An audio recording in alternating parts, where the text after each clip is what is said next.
Hello and welcome back to the Burning Issues. This is Ali Abbas and today's burning issue is the conviction. और अभी तक आप सभी जान चुके होंगे कि इमरान खान को 10 साल कैद बामुशक्कत की सज़ा सुनाई गई है along with his foreign minister Shah Mahmood Qureshi. दोनों को 10 साल कैद बामुशक्कत करनी होगी अगर वो जेल में रहते हैं।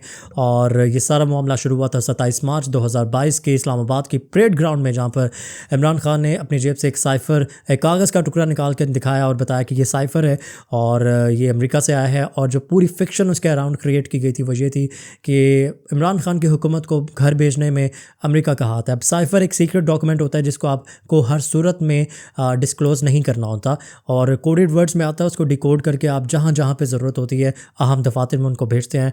वज़ीर आज़म हाउस में कॉपी जाती है, ISI हेडकोार्टर्स में कॉपी जाती है, वज़ारत ख़ारजा में कॉपी जाती है। इसी तरह ये सिलसिला जो है ये चलता है डिप्लोमेटिकली। और वज़ीर आज़म हाउस में जो कॉपी जाती है 1 साल के अंदर अंदर आपने वो कॉपी वापस वज़ारत ख़ारजा को भेजनी होती है। लेकिन इमरान खान से वो कॉपी उनकी गुम गई थी और ये केस बना कि डिस्क्लोज़ क्यों किया और उस वजह से पाकिस्तान के जो फ़ॉरेन ताल्लुकात थे बाकी मुल्कों से वो ऑन स्टेक आ गए थे। सो फास्ट फॉरवर्ड, अब लेटली इसकी जो समाअत थी वो अडियाला जेल में जा रही थी क्योंकि इमरान खान को बाहर नहीं लाना था। तो अडियाला जेल में ये अदालत लग गई थी और यहाँ पर समाअतें जा रही थी और इस पर जितने भी गवाहान थे उनके बयानात कलमबंद किए गए। और ये सारा सिलसिला जो होता है कि कानूनन जो सारे चीज़ें होती हैं उसको पूरा किया जाता है, लेकिन कहीं ना कहीं लूप होल्स थे इस सारी समाअत में। और इसके अलावा जिस तरह से ये पेशअप की गई थी समाअत कि हर सूरत जो है वो इलेक्शन से पहले ये फ़ैसला सुनाना है, कल रात गए तक ये समाअत जारी रही और ये कहा जा रहा था कि जल्द ही इस पर फ़ैसला जो है वो सुना दिया जाएगा। और कई हलकों में तो ये भी बात हो रही थी कि इस पर सज़ाए मौत भी सुनाई जा सकती है इमरान खान को, क्योंकि इस सारे केस में ये भी सज़ा हो सकती है पॉसिबली।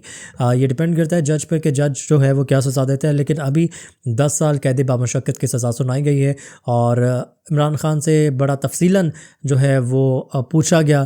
और जो कानूनी टीम थी इमरान खान की, अभी रिसेंटली उन्होंने उन सारी कानूनी टीम में टिकट्स तकसीम कर दिए थे। अब वो इलेक्शन लड़ रहे थे तो इमरान खान की कोई जो कानूनी टीम थी वो अदालत में मौजूद नहीं थी। तो जो सरकारी वकील दिए गए थे इमरान खान को और शाह महमूद कुरैशी को, उस पर भी उनको कुछ तहफ़्फ़ुज़ात थे। अपील करने का हक़ बहरहाल हाई कोर्ट में मौजूद है, 1 महीने के अंदर अंदर वो अपील कर सकते हैं। और अभी लेटली जो सारी डेवलपमेंट हुई है और जिसमें बैरिस्टर गौहर खान ने भी ये कहा है कि वो लोग इसको चैलेंज करेंगे। और जो अली ज़फ़र हैं उनके कानूनी टीम के एक बहुत चीज़ा रुकन है, उन्होंने भी कहा कि हम इसको चैलेंज करने जाएंगे बिकॉज़ हमें प्रॉपरली नहीं सुना गया है। और मुझे ये लगता है कि जब ये सुना जाएगा तो जो उनके पास आर्गूमेंट होगा PTI के पास कि हमें सुना नहीं गया, उसमें कहीं ना कहीं वज़न होगा।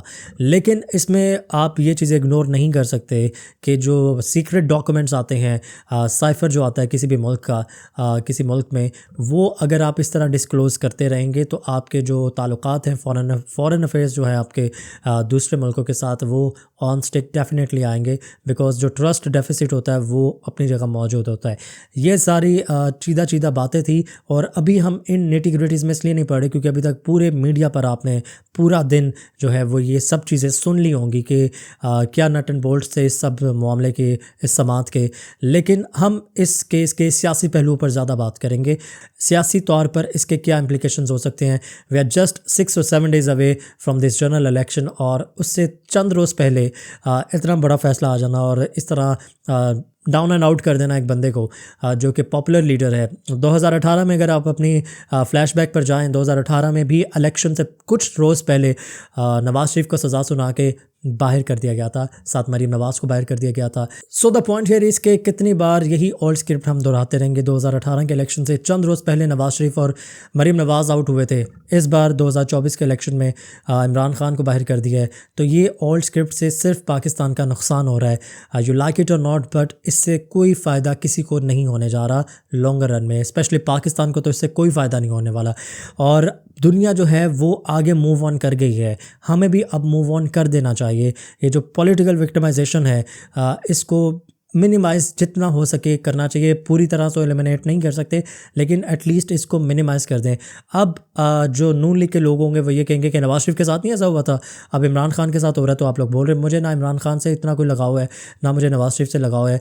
माई पॉइंट इज़ कि ये सिलसिला जो है इसको ख़त्म होना चाहिए कि किसी को भी जब मर्ज़ी आपका दिल चाहे आप बाहर कर दें सियासत से, because this is not the way, this is really not the way. आपको अगर कुछ तरक्की करनी है इन चीज़ों से मूव ऑन करना पड़ेगा। आसान है 9 मई को भुलाना पड़ेगा।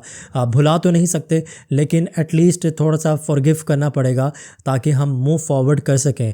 और अगर आपने फॉरगिव भी नहीं करना तो आप अपनी टर्म्स पे उनको अलाउ कर सकते हो कि यार आप किसी हद तक सियासत में हिस्सा ले सकते हो, बिकॉज़ इस तरह डाउन एंड आउट करने से पाकिस्तान का जो ग्लोबली इमेज है वो ख़ासा मुतासिर होगा।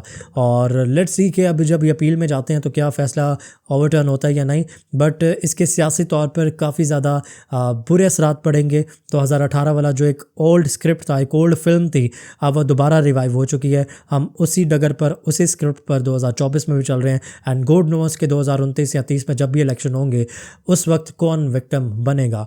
एंड आई होप कि पाकिस्तान में जो सियासत है वो दोबारा ट्रैक पर आए और सियासतदानों को सियासत करने की इजाज़त हो और पाकिस्तान में सियासतदान जो है वो इलेक्शन लड़ सकें ताकि हम इस सारे जो केओस है इसकी सूरत हाल से बच सकें।